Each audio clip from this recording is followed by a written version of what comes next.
What is going on, people? I recorded a video on Christmas Eve and it was terrible in terms of the video quality. Just couldn't see anything. So I figured I will re-record it here today, January 2nd. So happy New Year's. I hope everyone had a good Christmas. We're going to get into where I think we are in the market. So let's do it. This is going to be the way that we, going forward, will handle this so that they're out there. You can watch them whenever you want to, rather than having to tune in on Wednesday evenings, which I know the timing can be all over depending on what time zone you're in.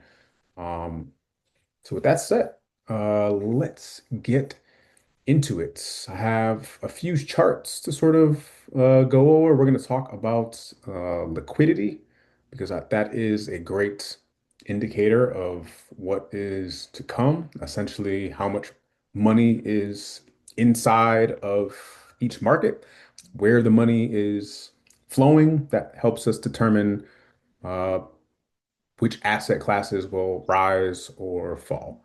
So where we're going to start is going to be uh, on the total crypto market cap. And so I'm going to share my screen here. Let's see.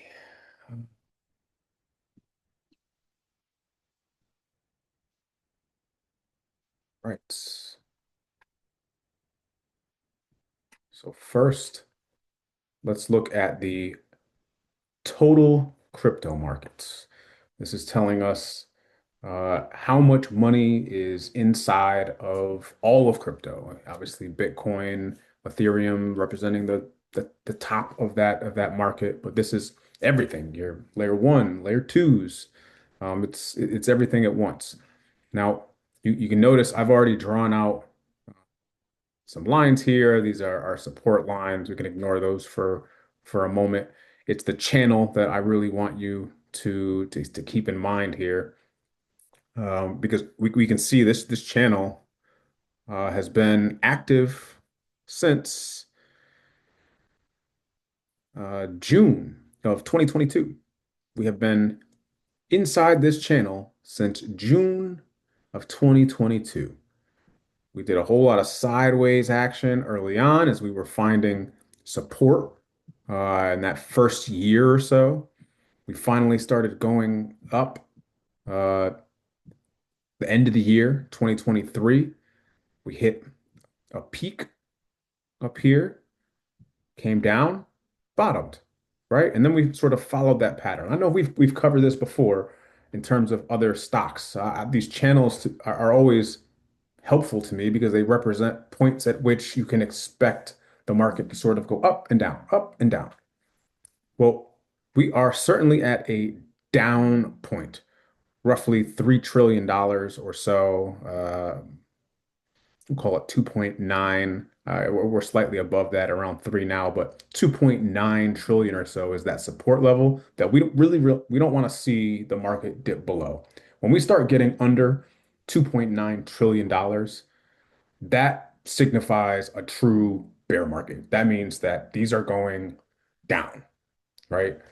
And towards the end here, I'm really going to explain uh, a couple options, a bear scenario and a bull scenario. Bull meaning that we expect liquidity to keep going up, the price of Bitcoin and other crypto assets to rise, or the bear case where we think it's going to break this $2.9 trillion level, uh, go lower, which you can see we did back here in the previous cycle, right? We broke this and came down. This represents the bear market. These would be the best times you'll get to buy in that next cycle. So we're not quite there yet, although decent buying opportunities, right? Because we're still at the bottom of this this channel.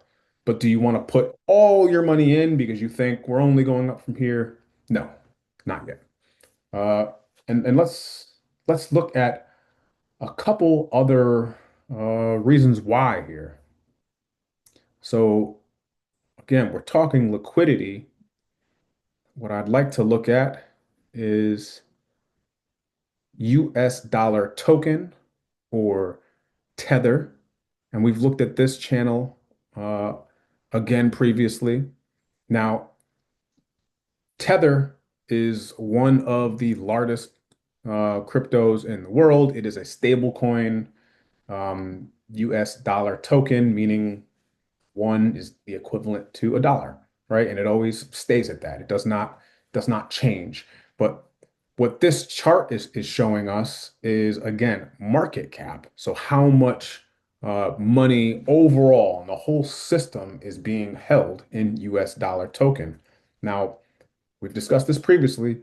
Why would people hold money in US dollar token? Because it's money that they're putting on the sidelines. It's risk off. It means that they are not invested in something like a Bitcoin or maybe a more risky asset like a Dogecoin, something that has up and down motion. They're risk off. They're stacking money for the future.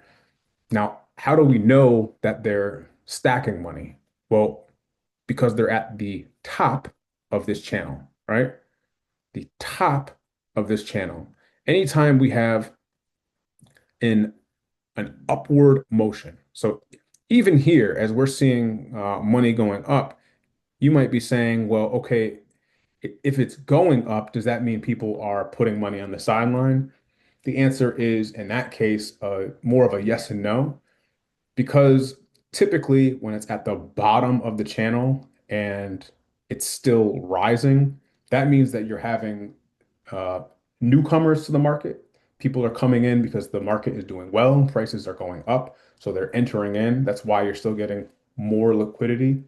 Um, but folks are typically risk on. They are not holding money inside of Tether. So it's going up, but not at the same rate. When you're at the top of these channels, this means folks are taking money out of things like uh, Bitcoin or even the smaller assets like a Dogecoin, um, a chain link, and these are small relative to Bitcoin, but they're taking profits. They're holding those profits in things like Tether. Where else might they hold them? That would be places like US dollar coin, another uh, stable coin. The difference between US dollar coin and US dollar token. US dollar coin is typically your spot buyers, people who are buying crypto and things like Coinbase. They are taking profits and holding their profits inside of US dollar coin. Your traders are typically on other platforms. When they take profits, they're taking them in US dollar token. So that's really the the biggest difference in a nutshell. Now, what I think is interesting is that we are slightly breaking this trend line here, right? And what that means, this has happened before, right? This is typically an indication of, of folks holding that money for an upcoming event, whether that is downward or upward. Now, kind of like Tether, when we're at the top here, this really means we're just being sidelined.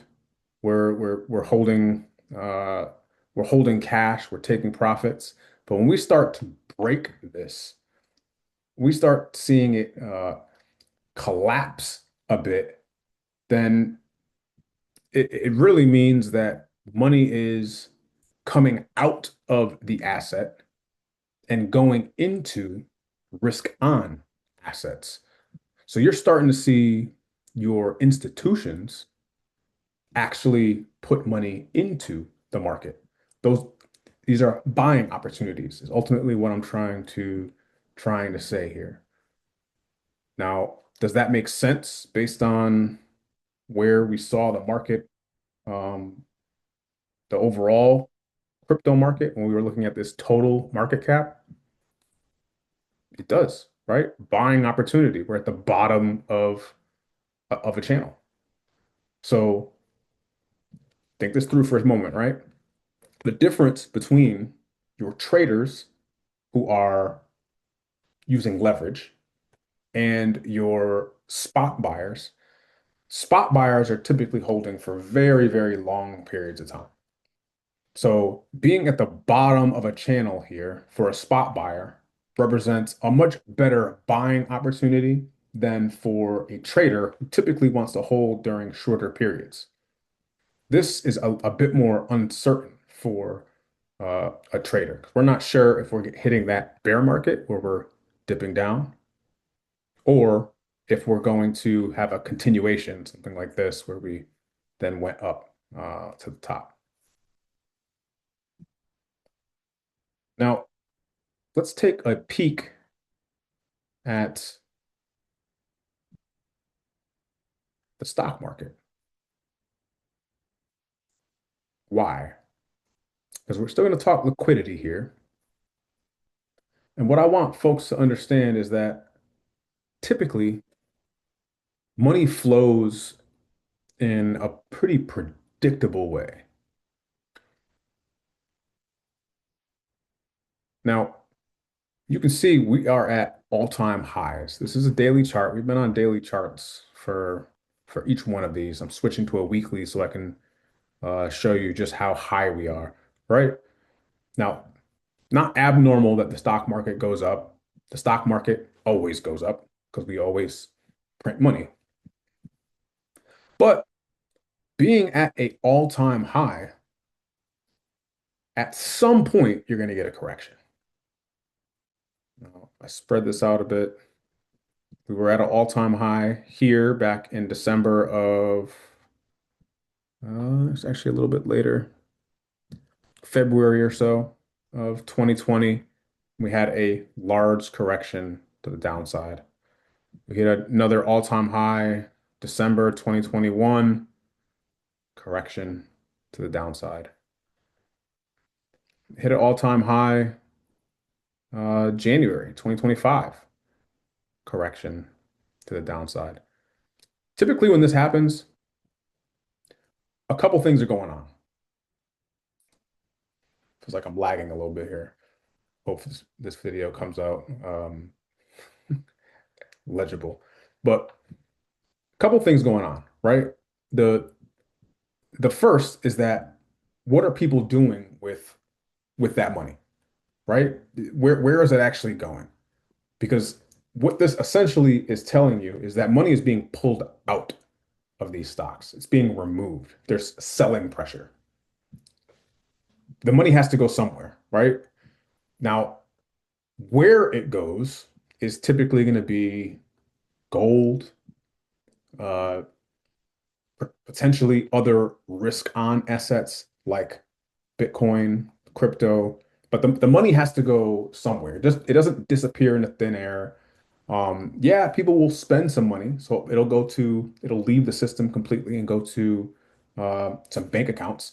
But folks aren't going to be taking money out and stashing it in bank accounts for long periods. It's going to filter in to some other environment. So what I'm seeing here as we reach another all-time high at a time when we are also starting to print money again. The Fed is printing money. So more money is going to be circulating into uh, the system. The money has to go somewhere. So with that expected liquidity being available, I would say it is reasonable to expect with this to continue up. I think that's reasonable. Now, if we go based on traditional time periods, if you look at my crypto guide, I call for a bear cycle in 2026. I still believe that's coming. Now, what we did not get this year was this sort of violent uh, uptick in liquidity and in price in Bitcoin. It went up, but not to the levels a lot of us were predicting. So to me, I view this as there are two potential scenarios here. And so what I've done is I've mapped out a couple of the scenarios that I want to take a look at. And I'm gonna use Bitcoin, of course, because that is the driver between all of the crypto markets. So let's use Bitcoin and we'll take a look and I'll show you what I think potentially could happen. So if you see here, there are these blue lines, right? What I did is I drew out some potentials. That's what those blue lines represent. And so we'll go over each one individually. So I'm going to move one away so we can ignore this bottom right for a second and take a look just at this. Now, where did I get this from? It's just a copy of this bear cycle. That's all it is. Just a copy. I want to give you an idea of what that could potentially look like. Now I'm going to go into a daily chart here because we were just looking at the weekly, and we'll take a peek. This line, this dotted line that's in between this channel, that represents uh, the 50% line. It's the midpoint line between the channels, between the top part of the channel and the bottom part of the channel. So it's a very key support line. We're currently holding that 50% level. You see, we got a brief spike here, but that's just noise. But we're holding this level, all this action right here, all that coloring, right? These deep red colors, we're holding it. We're on top, the top side of that 50% line. If we break it, if we have a significant break, something like this, right? Where we're well below it, come up, lose it again, trying to fight with the line until we ultimately lose it, then we are going to come down to the bottom of this channel. And we've sort of talked this through a couple times. When we first came here back in uh, early November, I said, this is the 50% line. We have to hold this. This is a good buying opportunity because we could continue up, but also if we break it, we're going to go down to the bottom of the channel. The same is holding true. The same is holding true, right? Right now we're holding. So we've had some decent buying opportunities, but we still have the possibility of it going down. And this is what it might look like. The end being somewhere towards the end of December, right? Timeline makes sense. It makes sense with what I put inside of my crypto uh, cheat guide, right? So this to me a reasonable scenario. If this were to hold true, you would want to be looking for buying opportunities below $80,000. Here's your mark, $80,000. And I'll draw out so the line. I'm going to say $80,000 because you zoom in to these previous support lines. You see this? Look, support, support, support, support, support, support. All of this action roughly around $80,000. See these? This would be, again, support, support. This is predictive at these marks, predictive into the end of January, predictive into beginning of February or so, but just under $80,000. I will be a buyer of Bitcoin at $80,000. That's where I buy. I've already started buying when we hit 80,000 right here back in November. I bought, as I told everyone, right? That will continue. Now, if I see us truly break below, well below into say 78, 79, I'm still going to be a buyer. But again, I'm not going to dump all my money at an instance expecting it to then go up. It's not the way this works. We're more likely to see continuation. My computer died. I'm back. This every time I go to record something, something goes a little bit awry here, but we are back. We're gonna finish this lecture here because we were talking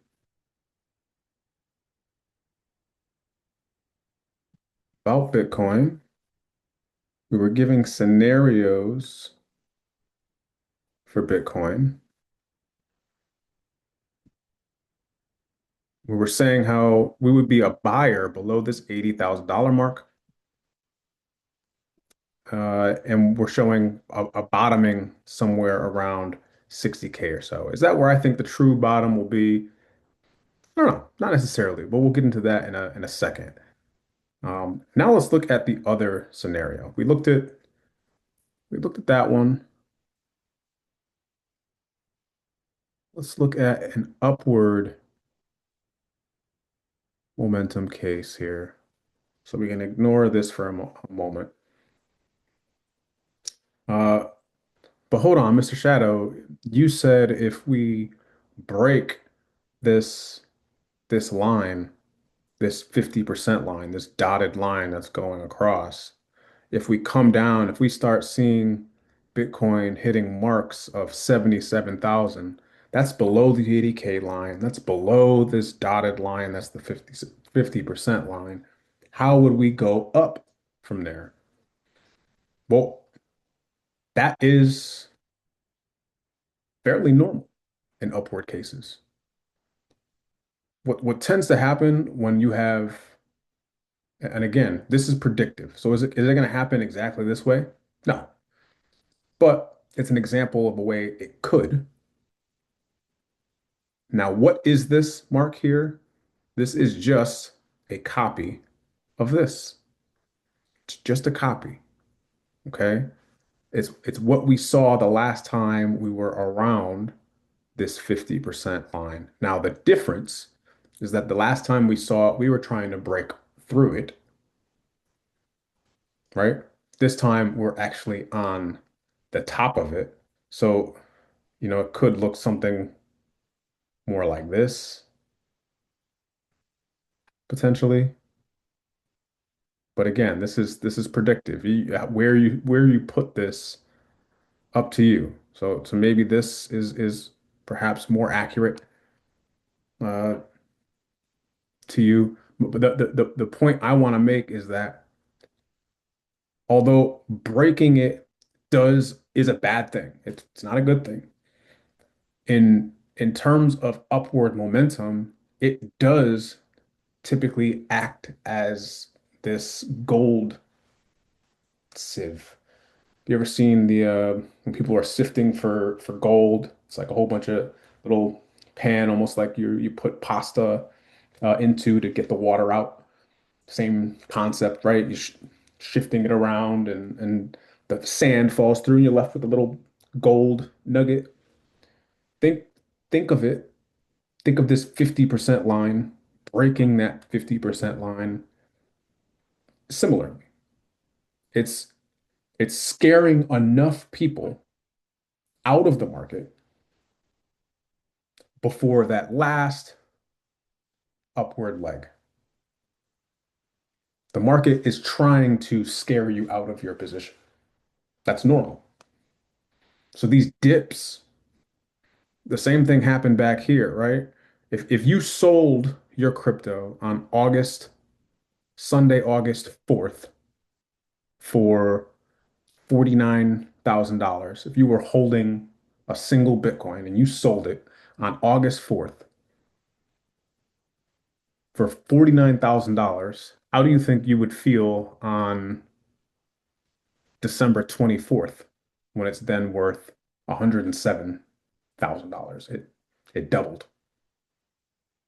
But this is the market scaring people out of their positions. Scaring people out of their positions. So I've already said I'll be a buyer around 80,000. So if we get into this scenario where this becomes a dip and then it does this and goes up, well, I'll be a winner. And hopefully you will too. But what if it doesn't? What if it keeps going down?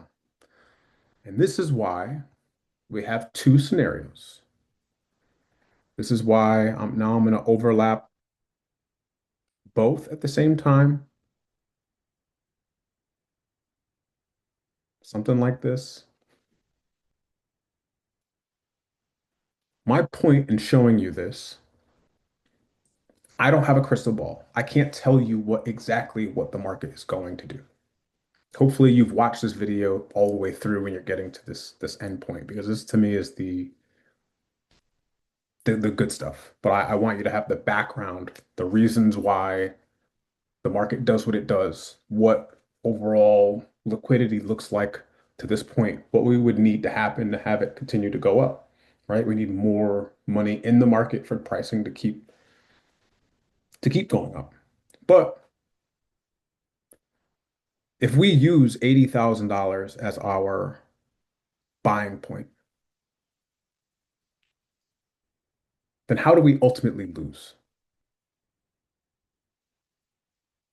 My viewpoint is that we don't. It's impossible. That's how you're de-risking your positions. Because even if it does this continuation to the downward mark, what's the lowest it possibly goes to? Well, if we look at the previous cycle's all-time high, it's right here, roughly $68,000.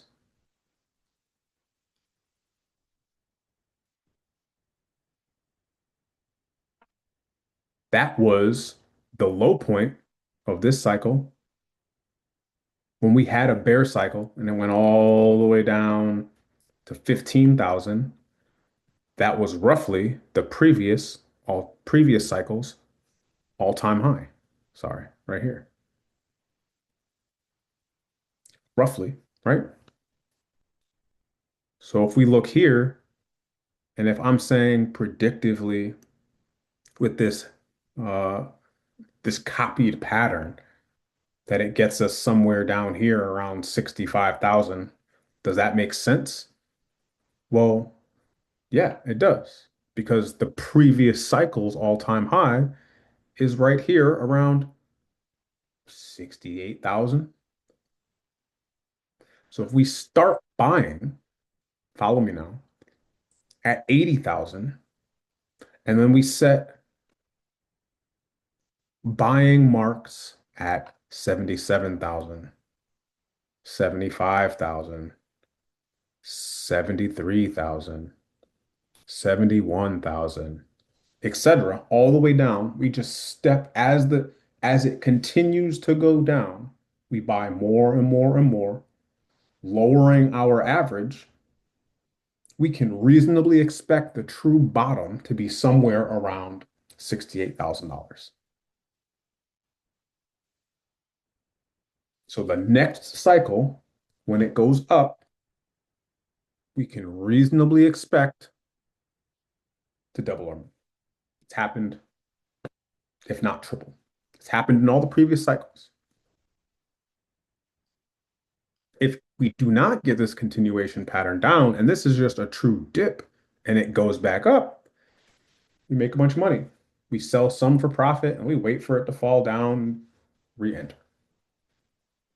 This is the continued cycle that we are following, right? If we look at the crypto cheat guide that I put forth, this is exactly what it's explaining to do. Now, I gave time periods of bear bull cycles inside that guide, and I said these are estimated, right? I don't have a crystal ball. I can't give you things down to an exact science. What I can do is de-risk your profiles by providing reasonable case scenarios for both bull and bear circumstances so that we can then make educated decisions on entry points. That's where all of this leads. Entry and exit points. Entry and exit points. Now, let's just talk for a moment here. Stop sharing. Let's just talk for a moment here about entry and exit points. Because for those who are unaware, there's a company called MicroStrategy. MicroStrategy's entire business model is to borrow money to purchase Bitcoin and then use the appreciation of the Bitcoin as profit. That's his entire strategy. That is what it does for a business. At some point, they started putting Bitcoin on their books as securities. It was a profitable company at some point that started using Bitcoin as a tool and then realized it is just more profitable to strictly buy Bitcoin and provide no other service. So that's what it does. Michael Saylor, Google him, look him up. Um, they've been wildly successful doing so. Now, doing during all of December, they have been buying, aggressively buying Bitcoin. All December, they have been aggressively buying Bitcoin. The question would be why? The answer, I think, is fairly obvious based on the information that I just provided,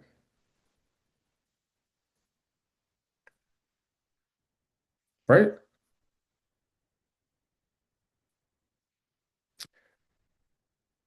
Let's look at some entry points.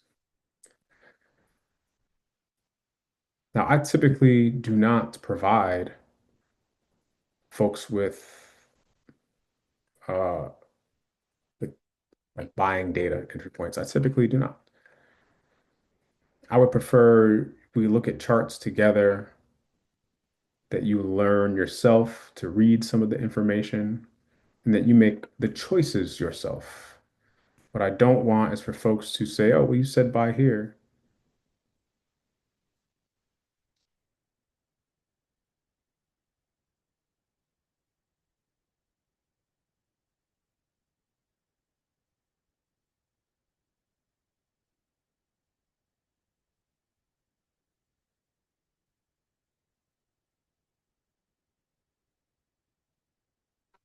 I'm going to give you what I would say are some reasonable entry points. Share my screen again here. I believe these are some reasonable entry points.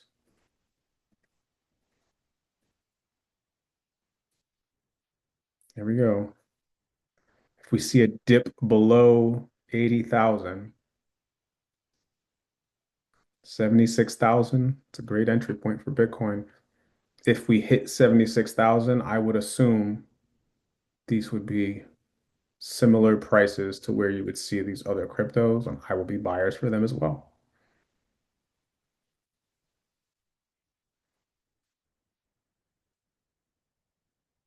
Now, if we are on our way back up, maybe we never see these. Maybe we never see those entry points.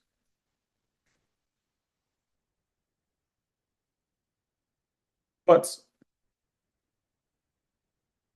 I still think that's fairly likely. I hope this has been useful. I will be doing another video next week.